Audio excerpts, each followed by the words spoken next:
Jelang Ramadan, harga telur dan daging ayam di Masohi stabil.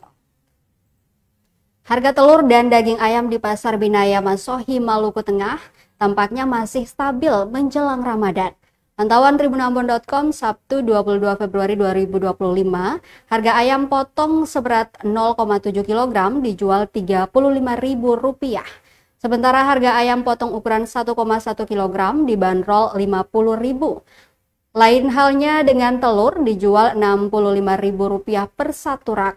Salah seorang pedagang ayam potong, Ilham, 31 tahun, mengaku harga ayam masih stabil hingga saat ini. Diakuinya saat ini pembeli juga masih sepi, apalagi ditambah dengan kondisi tanggal tua.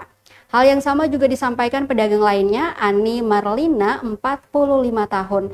Ia mengakhiri hingga hari ini harga telur tak mengalami lonjakan. Diketahui harga telur eceran dijual Rp3.000 per butir. Download Tribun X sekarang, menghadirkan lokal menjadi Indonesia.